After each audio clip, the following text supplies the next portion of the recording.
"We didn't get your son anything," my sister said, pushing a basket of bread toward me, a gesture that felt like a half-hearted peace offering.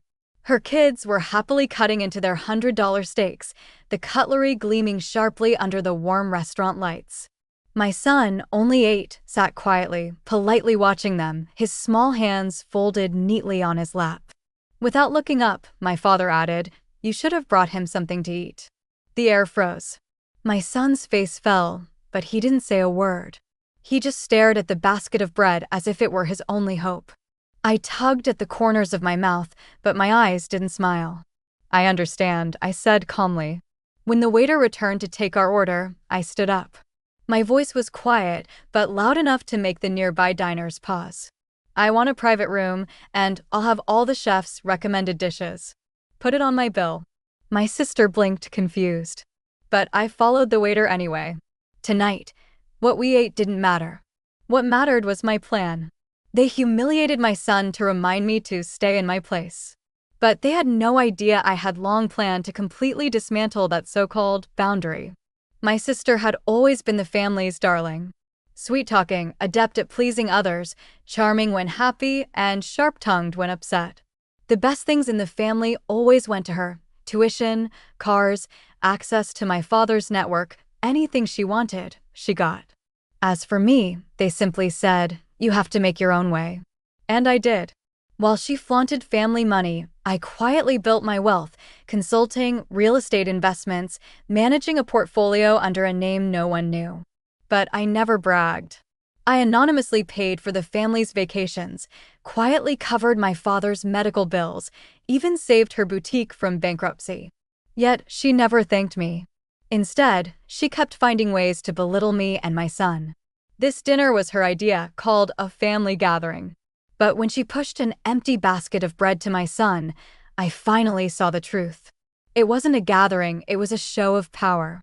Only this time, the audience would change. The humiliation had started months ago. That day, I discovered my father's so-called family trust for the next generation. But the documents had only my sister's name. My father's longtime accountant, also my friend, whispered, "Your sister convinced your father you were unreliable and said you'd donate the inheritance to charity." Charity? She had framed my spending on raising my son as wasting money on charity. That same week, my father quietly sold a property I had managed for years and invested the money in my sister's new high-end restaurant. It wasn't until dinner, seeing the logo on her children's napkins, that I fully realized the steak she was enjoying came from money she stole from me. That night, watching my son tear the bread into small pieces to make it last longer, I made a decision. As long as I was alive, she wouldn't touch a penny of that trust fund. No chance. I didn't shout, I didn't storm out. I listened quietly. My sister boasted about her investors, her company's expansion, and her high-end clients. My father smiled proudly like a patron. I casually asked, "How's your company structured? Who handles the contracts?" She thought I was impressed and spilled everything, including her biggest client, a major event planning company. Part of that company's equity was actually mine, held through an anonymous holding company. I sent a subtle message to my partner to insert a clause in the contracts. All collaborators must undergo background checks and provide full financial transparency. Her company couldn't withstand scrutiny. A month later, investors pulled out. 2 months later, the landlord terminated her lease. 3 months later, she was sued for unpaid taxes. My father called, furious, saying she had been set up. I told him to check who her accountant was. It was the same person helping me legally take control of the trust. By the time he realized, the family fund had transformed.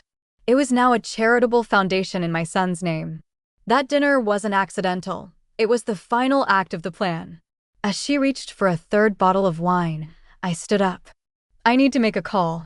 The call went to the restaurant manager, whose wedding had been sponsored by my company years ago. "Please prepare a private room," I said. Minutes later, the waiter returned.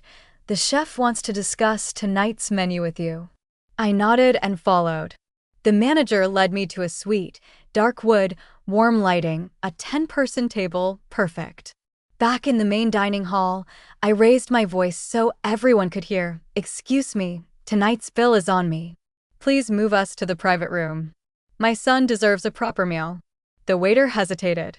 My sister forced a laugh, thinking I was joking. But when we entered the suite and the cart rolled in, premium steaks, handcrafted sides, dishes she'd only seen in magazines, her children gaped. "Are you trying to show off?" she whispered. "No," I said. "I just want my family to eat well." When the bill arrived, she leaned over to see the amount, but the manager politely stopped her. "Madam, this has been charged to a corporate account." "What corporate account?" she asked. I smiled. "The former big client, the event company that didn't renew with you." Her face went pale. "You mean the company I catered for?" I reminded. She nodded silently. "It's mine now," I said softly. "And starting this quarter, the debts you owe are now under the foundation managing your father's old trust." My father looked up sharply. "What foundation?" I turned to my son, placing my hand on his shoulder. "An educational foundation in your name." My sister's voice trembled. "You wouldn't do that." "I already did." The room felt suffocating. She tried to stay composed. "You set me up." "No," I said, "you set yourself up the moment you treated my son like he didn't belong at the table." I pushed a folder toward her, contracts, transfer records, tax documents, all legitimate. I wanted her to see how thorough I had been. My father flipped through the papers, pale as death.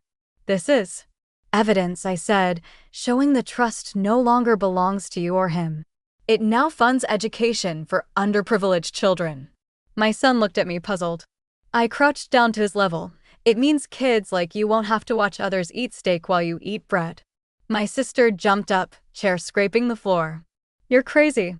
"Maybe," I said, "but I'm the one paying the bill tonight." She slammed the door. No one followed, not even my father. After she left, my son whispered, "Mom, I was hungry just now."